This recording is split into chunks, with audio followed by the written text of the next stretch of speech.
Welcome to Australians Abroad, your expat mortgage and tax guide. The ultimate resource for Australian expats and foreign investors looking to navigate the complex world of buying property and fulfilling tax obligations in Australia. Join us as we break down financing, purchasing and owning properties down under, providing essential insights to maximise your returns. Whether you're a seasoned investor or a newcomer, our expert advice and insights will empower you to invest in Australian real estate with confidence. Subscribe now and embark on your journey to success in the Australian property market. In today's episode, we'll cover property ownership and stamp duty in Australia, including what it is, the varying rates based on property value, deadlines, surcharges for foreign buyers, and ways to reduce the tax through first homeowners concessions and other strategies. Stamp duty is one of those terms that often leaves people feeling bewildered. It's essentially a tax imposed by state and territory governments when you buy a property. The cost of stamp duty can vary depending on a range of factors, such as the value of the property, the type of buyer, and the location of the property. In some cases, it can add a significant chunk to your overall property purchase expenses. Now, I know what you're thinking. Is there any way to reduce or even minimise this hefty tax? Well, fortunately, there are a few strategies you can consider. For instance, if you're a first-time home buyer, you may be eligible for exemptions or concessions on stamp duty. Additionally, certain government schemes or grants may help alleviate the burden. So, if you're keen on diving into the nitty-gritty of stamp duty, stay tuned. In the next few minutes, we'll be unpacking everything you need to know to navigate this intricate landscape of property ownership in Australia. Let's get started. What exactly is stamp duty? Well, in Australia, it's a tax that's imposed by the states and territories. And what do they use the revenue from this tax for? Well, they put it towards some pretty important things like infrastructure, public facilities, and healthcare. It's worth noting that stamp duty isn't merely an arbitrary fee, it serves a purpose. The funds collected through this tax actually have a big impact on improving our cities and towns. So even though it may feel like a bit of a hit to our wallets, it's all for the greater good. Now, I know what you're thinking. How does this actually work? Well, when you buy or transfer property, you have to pay a certain percentage of the property's value as stamp duty. The exact amount you'll have to cough up depends on a few factors like the type and value of the property, as well as the state or territory you're in. So, there you have it, a brief overview of what stamp duty is all about. Next time you're feeling that pinch in your pocket, just remember, you're contributing to the betterment of our communities. All right, folks, let's dive into the world of numbers. We're talking about stamp duty today. Now, depending on the value of the property you're looking to buy, you might end up shelling out an average somewhere between 3% to 5% in stamp duty. However, note that the actual rate depends on the state and the property value. For instance, if you're considering a property valued at $1 million, brace yourself because you'll be paying around $30,000 to $50,000 as stamp duty. Ouch, I know, but here's the catch. The equation isn't as simple as it seems. As the price of the property increases, so does the percentage you'll be paying.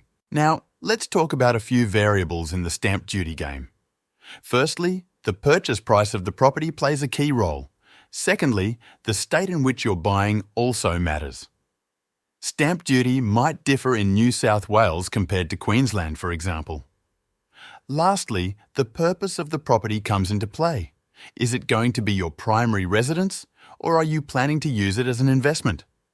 It's important to remember that each state has its own unique way of calculating stamp duty.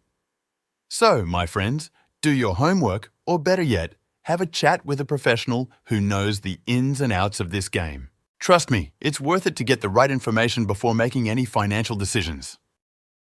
So, you've calculated your stamp duty, but when exactly do you have to pay it? Great question. Deadlines vary from state to state, but we're here to guide you through them. In New South Wales, you've got a generous 90 days from settlement to pay your stamp duty. Over in Victoria, it's a bit quicker, with a deadline of within 30 days.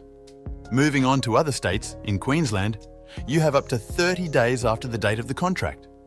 In South Australia, it's also 30 days from the contract date or settlement date. Now, let's head over to Western Australia, where you're given 60 days from the date of the contract. If you're in Tasmania, it's a shorter 40 days from the contract date.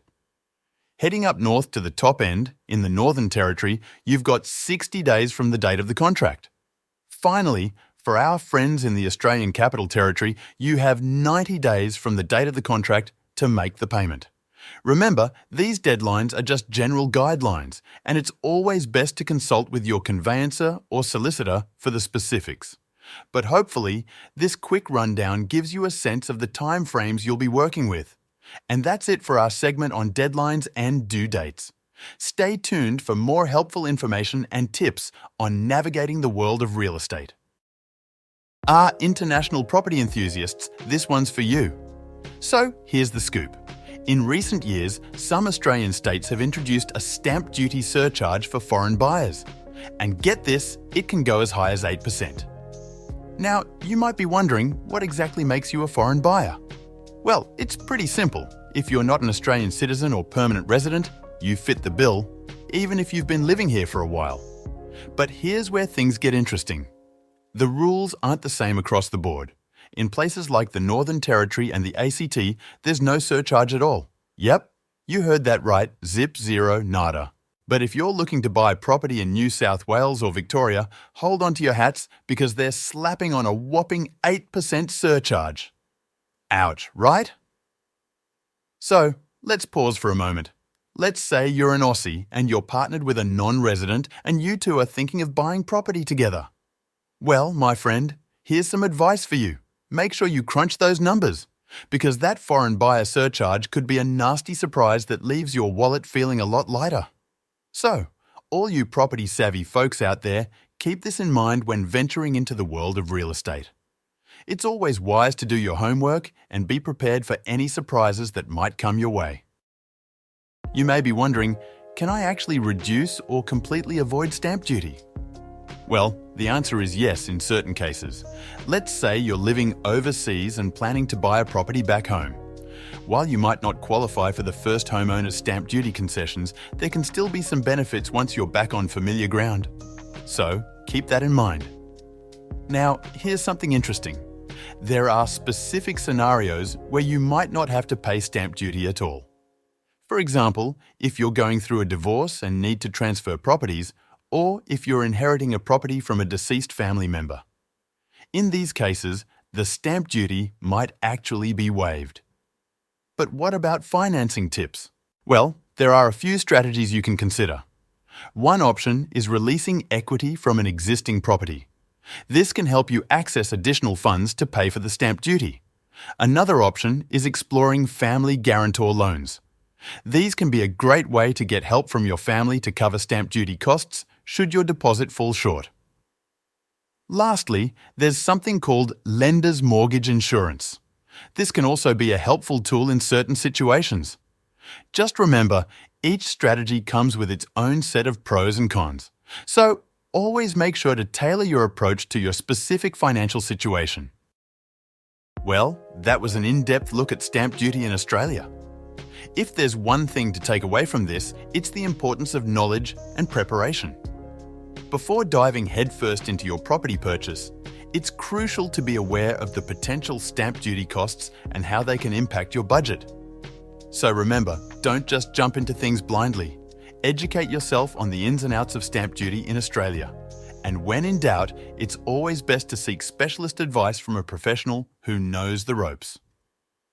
By the way, if you found today's topic intriguing and want to delve deeper into it, be sure to check out our website.